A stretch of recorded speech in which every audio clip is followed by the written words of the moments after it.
Well, the example I'm going to give is a company in Spain. It's called Mondragon, the Mondragon Cooperative Corporation. And a little history may interest folks. It was started in the middle of the 1950s by a Catholic priest in the north of Spain in the Basque area, just south of the Pyrenees Mountains. It was a time of terrible privation in Spain after the World War II and the Spanish Civil War.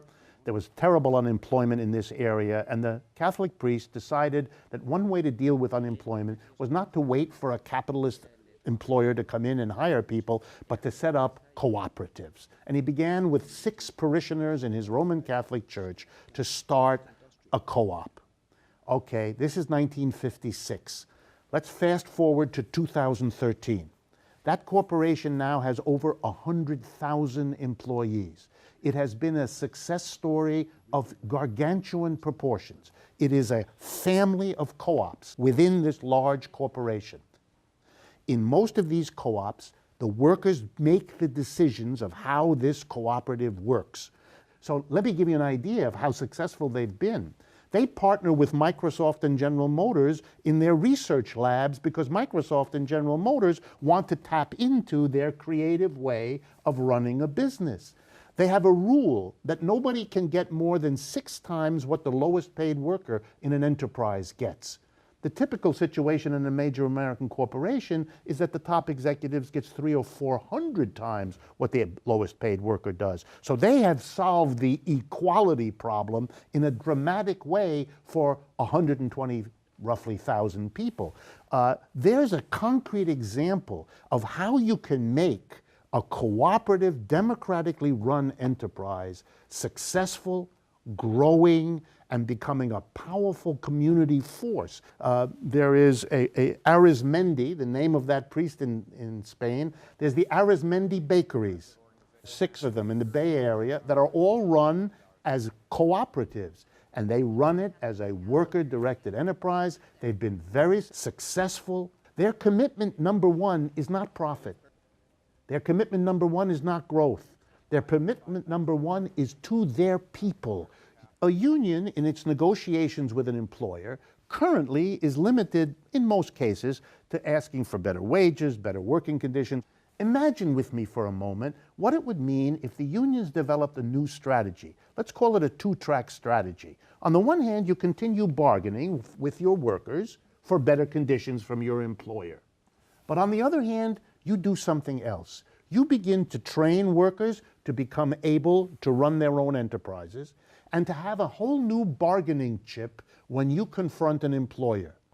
Many unions over the last 30 years have been confronted by a company that basically comes and says the following: we're thinking of leaving Cincinnati, Sheboygan, Detroit, whatever. We need to get some concessions from you. We won't leave if you give us wage give-backs, lower benefits, all the usual things, or else we'll leave. The union doesn't know what to do, is terrified, doesn't want to call the bluff because not sure it is a bluff, etc., etc. So eventually the union caves. That has been the history over and over again. Imagine a union that had been able to say to these folks, okay, if you leave, rather than coming to a reasonable accommodation with us, we are going to set up an enterprise right here. The factory you leave, we will occupy. The jobs you don't pay us to do, we will do for ourselves. And you will be located in China, bringing goods back here, but we'll continue to produce goods here, and let's see which goods the American working people will buy. But they will need capital to do that. Yes. And the question is, where would the capital come from? And the question is, where will the capital come from? Good. The answer to where the capital come from, there are several possibilities. The first possibility is the United States government. The United States government has the money, needs to do something for our unemployment problem, and here's a way to do it. Because as the Marcora law in Italy that I mentioned earlier illustrates, there's a governmental and a social interest in doing this. This is a better way to solve the unemployment problem than giving people a dole for months or years at a time, during which time they lose their job connections, they often lose their skills. This is a much better solution, giving them the startup money to begin small, medium-sized enterprises that they will have a great interest in making successful, because it's their future, it's their well-being that's at stake, and it's their collectively owned and operated enterprise.